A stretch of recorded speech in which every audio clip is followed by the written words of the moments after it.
The story, I mean, everybody hears with Sidney, it sounds like a Cinderella story. I mean, he's won everything. The part that a lot of people don't see is just how difficult that process is, the amount of sacrifices that he had to make.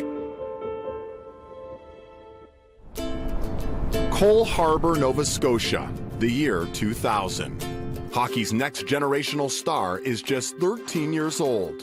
Third-year novice, when I scored 159 goals. I knew then that maybe I had a special scoring touch or something. I think that was the point when I realized that I should take this game seriously.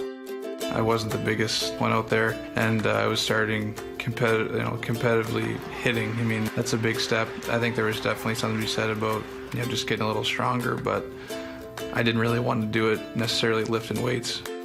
I was working at this hockey school in PEI. Sidney was a student at the school. There was this talk around the camp that there was this really great 13-year-old, and maybe he was the best 13-year-old in the world. I really liked what I learned that day, and Andy knew what he was doing as far as getting around the gym. Kind of asked him if he'd ever be interested in doing some sessions. A year later, we decided to work together for a full summer. And that first summer that we worked together, he was my only client actually, so we spent a long time together. I think we were working out 2 to 3 times a day. The early days were pretty long, from what I remember.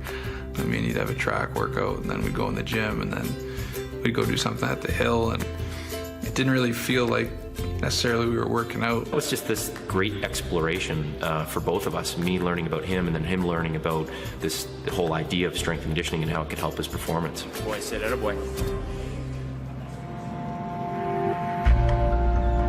Despite garnering national attention, both Crosby and O'Brien remained focused and shared a mentality common in the Maritimes. Didn't have an NHL team up close. There wasn't a team you went to watch. I mean, the NHL seemed so far away. It seemed like another planet. If you're one of the top athletes coming into the Maritimes, there's always this element of doubt from the rest of the country.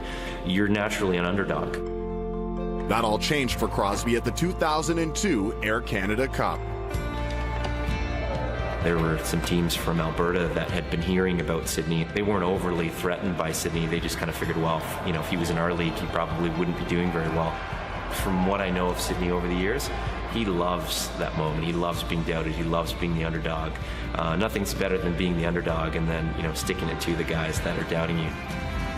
In 2005, Crosby realized the dream he once felt was a world away. 4 years later, he would become the youngest captain in NHL history to hoist the Stanley Cup.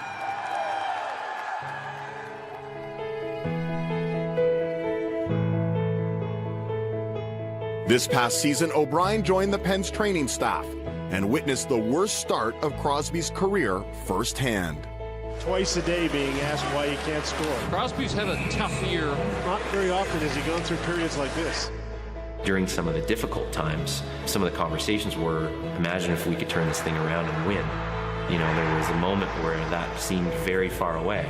I saw it as, the setting up of something great to come. What a journey it's been for both teams to get here. In December, the Penguins were closer to last place than they were to a playoff spot. I mean, we used to just dream, imagine what it'd be like to host the real Stanley Cup over your head. And every single drill that we did it with that mindset.